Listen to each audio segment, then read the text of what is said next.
Una sa magkakasunod na pagbaba ng presyo ng produktong petrolyo, panahon na nga ba na magbaba na rin ang singil sa pamasahe?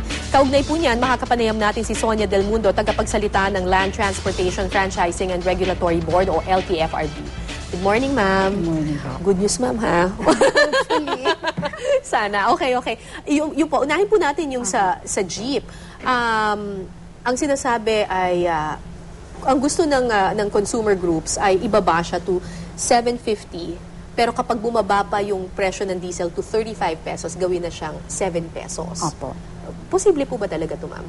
Ma'am, kasi as of now, wala pa ho talagang fina-file, actual filing ng petition for fair rollback sa PUJ before the LTFRB. So, pagka final yon, that's the time the board will take cognizance of the case and then will set it for hearing and then reception of evidence. It will go through with due process. Pero usually po ba, in past cases, kapag nagkakaroon ng ganyang big time na rollback sa presyo ng diesel, talagang it follows ba na bumababa rin yung pamasahe? May mga initiatives kamukha nun before during the time of Chairman Lanchon.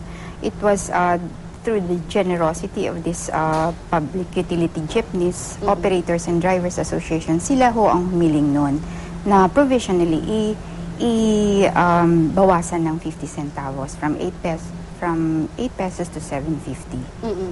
Kanina nakita natin yung sagutan ng dalawang grupo, yung consumer group at saka transport group. And they seem to agree na dapat ngang ibaba at least to 7.50. Apo. Pero dun sila hindi nag-agree kasi yung isa gusto 7 pesos, yung isa gusto 7.50. Pero ngayon 8 pesos di ba?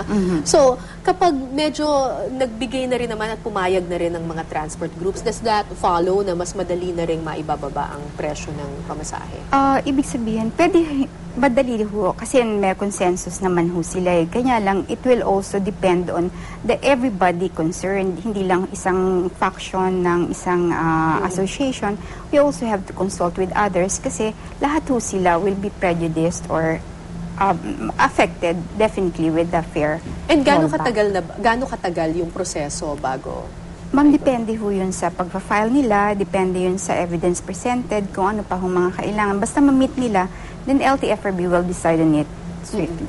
Meron bang, kasi I'm sure dati merong mga petition for fair increase ang mga jeepney groups di ba?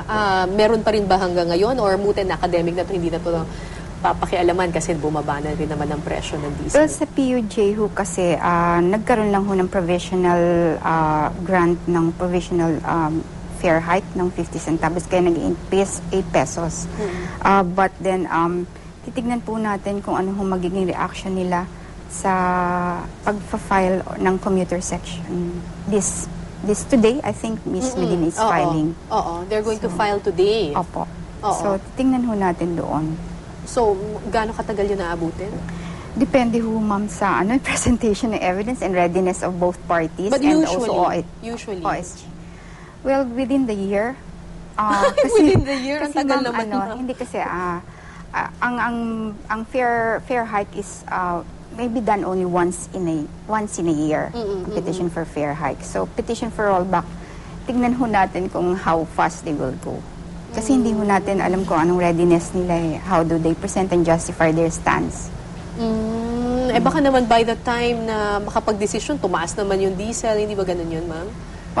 Depende ho yun sa board how they will be appreciating all the evidence and the readiness of all parties concerned, including the OSG and other agencies to be consulted. But when you decide on petitions for fair rollback, ang number one consideration ba is yung presyo ng diesel? Well, it's a high percentage, no? But also maintenance and spare parts. We consider that kung bumababa o umakyat, kamukha din ng pag-akyat ng fuel, hindi naman sabay yun bumababa So, titingnan ho doon from that point of view. But I suppose kung bumaba yung diesel, that's a considerable chunk of your expense. Yes. So, yes, ma'am. So, malaki yung effect nun talaga. But it's not the only factor to be considered. Meron pa yung maintenance and spare parts. Bumaba rin ang presyo ng gasolina. And may mga nagsasabi na dapat yung mga taxi, yung flag down rate ng taxi ay ibaba na rin to 30 pesos. Do you think this is possible? Well, that's the prayer of Mrs. Medina's group as of now, pending yun before the LTFRB and due for resolution within the week. Yun ang sinasabi ni Ms. Medina. Ang batayan nito is yung sinasabi niyang non-compliance of taxi operators and drivers with regards to the condition of granting the 40 peso flag down, which is yung isa yung walang issuance of receipts and non-compliance with the uniform and grooming. So within the week, malalaman natin kung papayagan itong petition na ibaba to 30 pesos ang flag down Yes, ng taxi. Yes, ma'am. Aha. Pero nung time na final itong petition na to, hindi pa tinitake into consideration yung oil price rollback. Ngayon ba mas magkakaroon ng bearing itong petition na to because nag-rollback ng... It all depends on the appreciation of the board. No, it has already terminated its submission of evidence last week. So depende po sa kanila yon. Depende po dun sa pinresent nila. Paano naman po yung mga city bus, yung mga ganyan? O jeepney lang ba ang sakop nun? O kanya-kanyang petition yung Kanya-kanyang mga city petition. bus, provincial bus, mga tricycle, ganyan? Tricycle, hindi ho Hindi namin naman sa sama. inyo yan eh, di Oo, ba? sa local government yan. But pero- individual denominations will be filing their own petitions. Hindi ho ito sa pangkalahatang. Depende ho kasi sa kanilang petition.